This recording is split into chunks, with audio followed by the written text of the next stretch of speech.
This is marriage wisdom I've learned living wife life in a long marriage. Most marriages don't fall apart because of betrayal.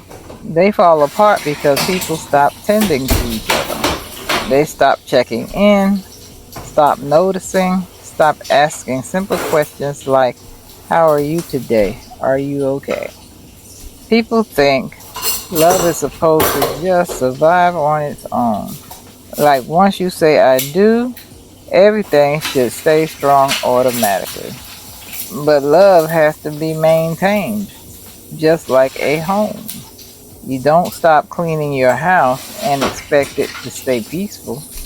You don't stop showing care and expect the connection to stay strong. You don't drift apart overnight.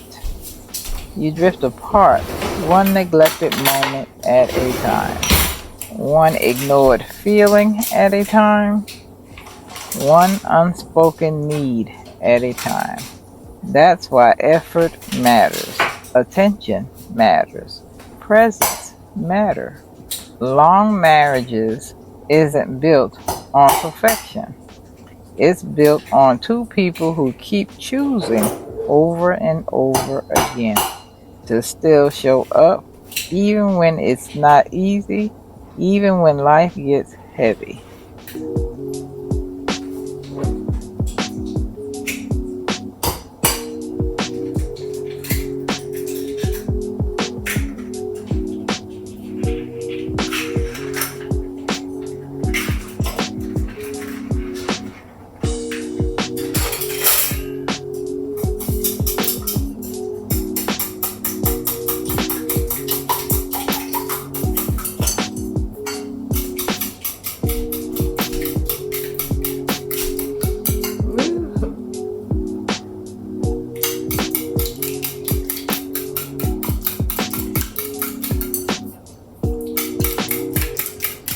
Fixing them some breakfast this morning. I'm running late. It's like 10:30. But I'm gonna fix this breakfast. I gotta go look at some properties today. I manage my properties, me and my husband's properties, but I also manage my two sons' properties too. So I gotta go look at that today. So thought it was gonna be a slow day for me today, but it's not. It's gonna be a busy day. So we'll do that. It's a little bit of a day in my life today. Jake is still in the bed, he's still asleep. I'm gonna wake him up because he needs to eat. Wake him up because he need to eat breakfast. Someone was detected at your front door. Y'all gonna see my grandson back and forth in here because he is gonna be staying here for a little while. So you'll see him running back and forth in here through my videos. With my cap on right? Girl, I got the thing on backwards.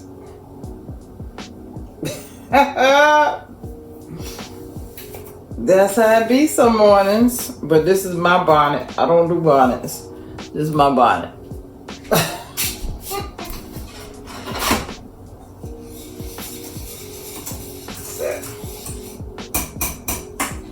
And you know I'm the marriage lady. I'm the lady to talk about marriage.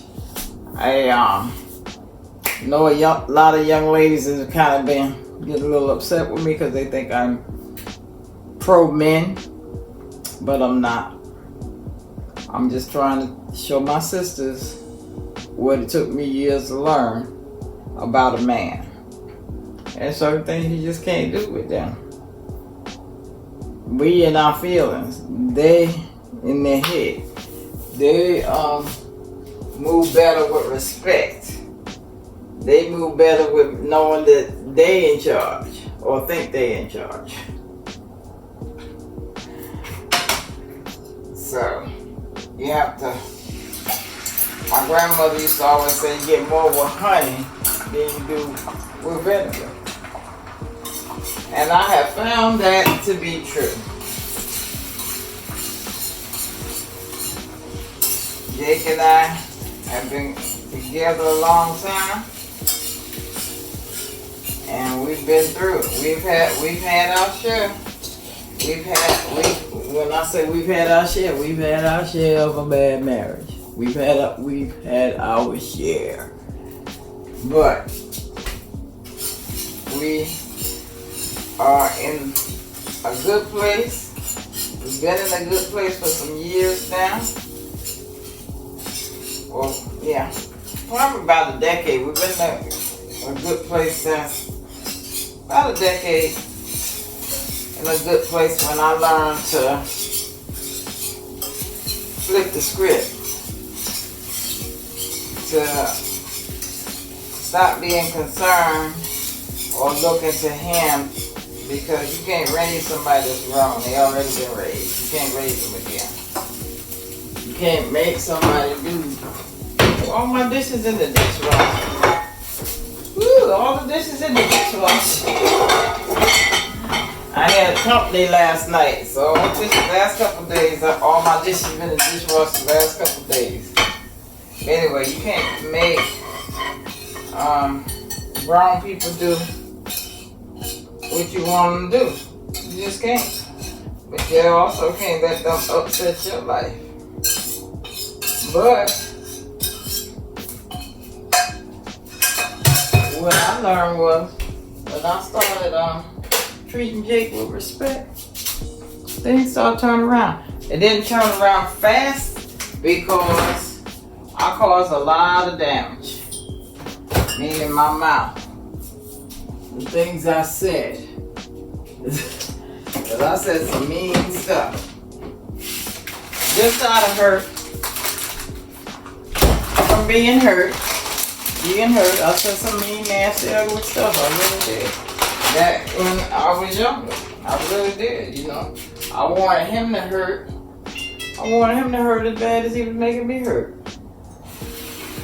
So I said some mean stuff. Said some stuff in front of his friends, which is definitely a no-no.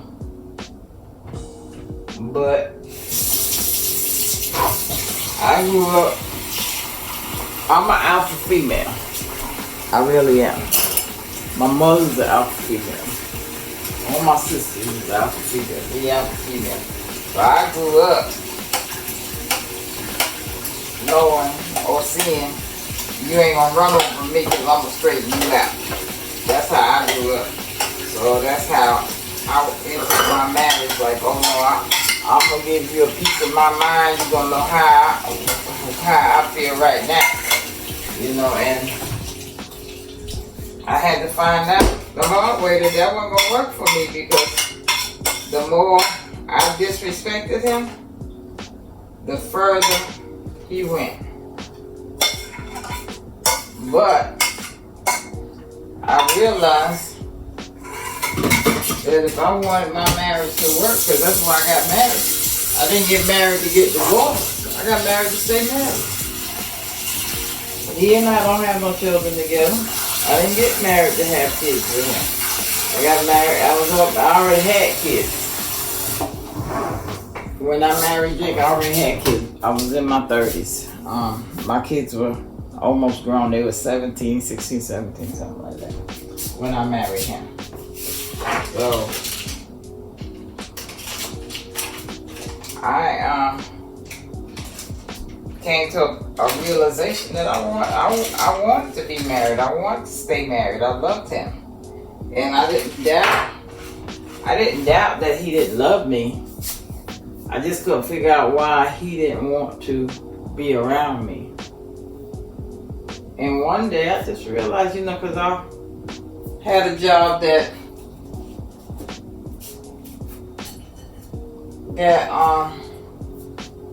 kind of let me understand what somebody feel like when you interrogating them. So, because I would interrogate him. I would interrogate him. I would go through his phone.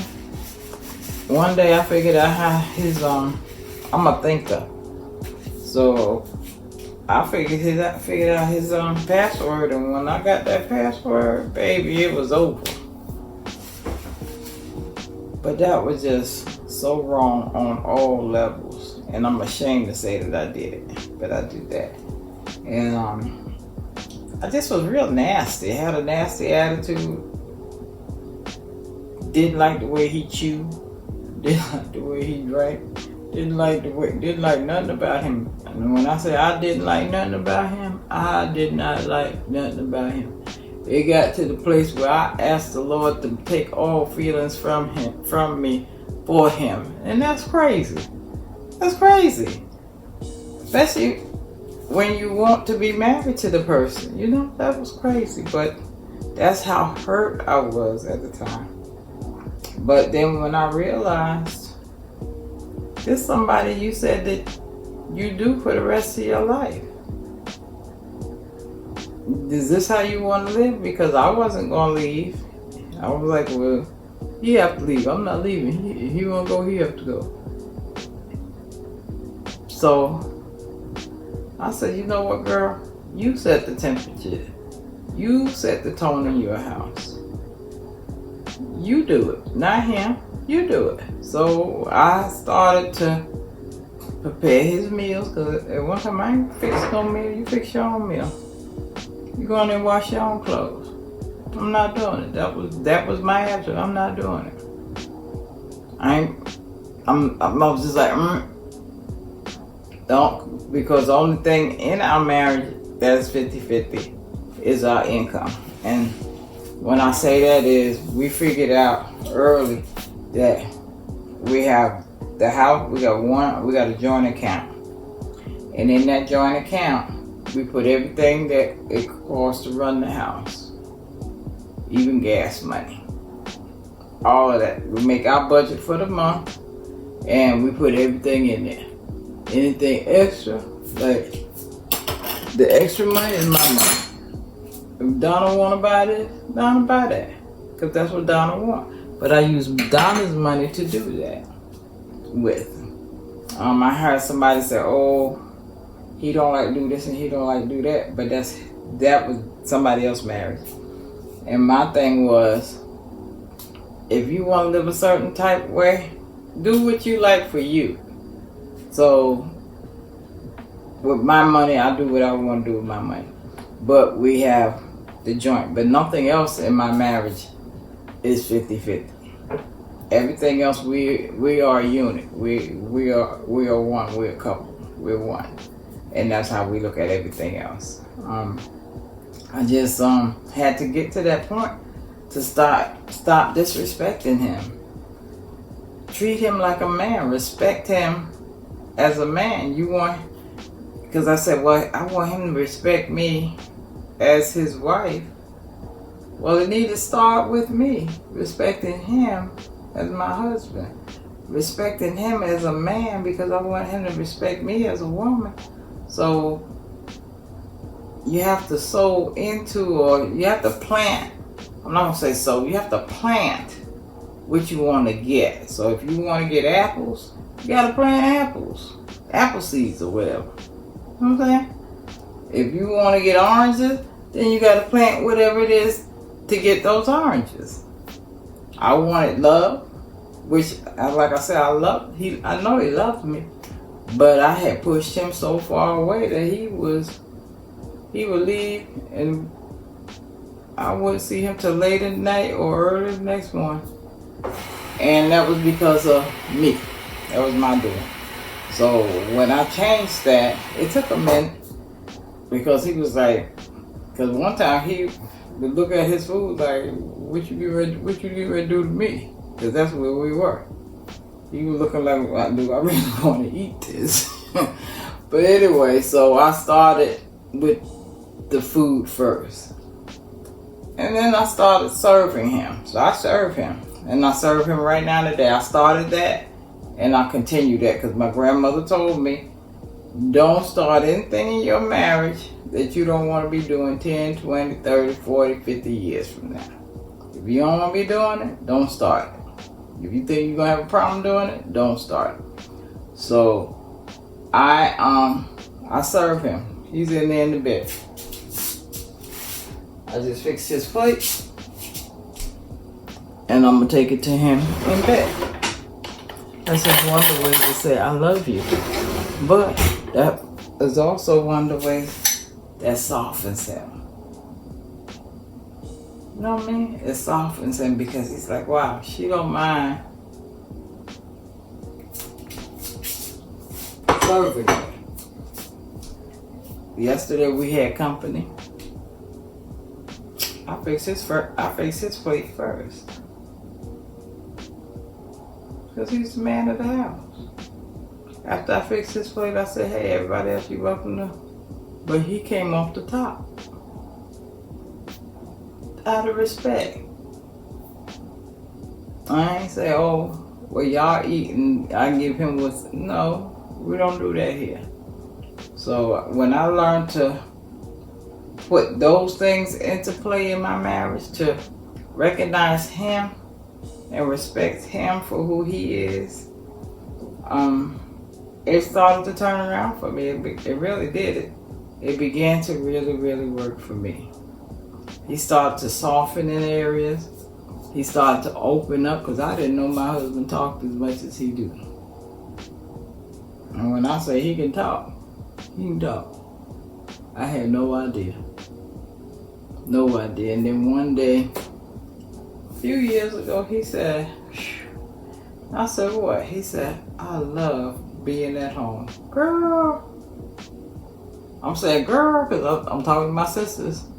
So when I get on here and I'm talking about silliness and everyday silliness and this, that, and other, because I'm just telling you from my experience what I was doing. I was doing that everyday silliness, that everyday foolishness that pushed us further apart.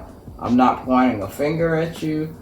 I'm not accusing you or anything. I'm just highlighting what I did and hoping with hopes that if that's what you're doing, you'll stop doing it and try to put into play what I was doing, what I'm doing now. Not mimic my marriage, because you need to figure out what works in your house. What does he like? And do that thing. If he like you running him his bath water, run that man's bath water. If he wants you to scratch his back, scratch his back. Whatever it is that brings him joy or brings him to a place of relaxation or brings him to a place that he knows that you see him, do that thing. Do it on purpose. And continue to do it. Don't do hit and miss. Don't do it today and tomorrow you're not doing it. And have a good attitude. I used to, once I got to that place, I started to sing to myself and think of my husband in a nice way every day before he came home. I would just think of him nicely and just think about him. Think about the things we used to do. Think about the things I want to do with him. And I would just sing and get myself prepared. So by the time he walked in the door, my face was gleaming because I was glad to see him. And trust me, when your man know that you're glad to see him, there's no place else he want to be. Because he chose you. He chose you for a reason. Don't make him sorry. Give him the reason to say, that's why I picked her. Because my husband glad he picked me. Because I'm a diamond in the rough, and I know that I am. I don't need nobody to tell me that. So I say that to say, do your thing, treat him nicely, turn it around. If you got a bad attitude, if you saying little nasty stuff, and if it ain't nothing you can say right now, but offer him some milk, coffee, whatever it is. Begin to serve him a little bit at a time. Begin to do nice things, and I promise you, it will turn around for you. I know it will, because if he's still in that house, and he's in that house because he want to be, Not because he can't afford to go nowhere else. Even if he can't afford to go nowhere else, you still have the advantage. As long as he in that house, you have the advantage to turn that thing around. Every day that he's in there, be nice. If that's what you want. Now, if you want him out the house, then so be it. But if you want your marriage to work, you want a long marriage, do that thing, because February 22nd, Jake and I will be married 34 years. We will have been together 39.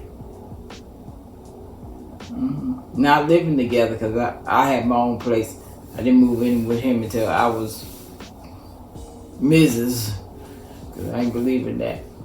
But yeah, married, we've been in here 34 years. And 15 of them was, let me see, 5 of them was good. 15 of them was ugly, bad. Man, when I say bad, it got bad. It got worse. Every year was worse. I never would even imagine back then that I would be married right now. Because like I say, in 2000, I was going through his cell phone. So, I say that to say to my sisters, get your man and hold on to him if that's what you want. Turn that thing around. You have the power. You're a woman. Use it. Okay? Bye. I gotta go with my baby his food. Bye.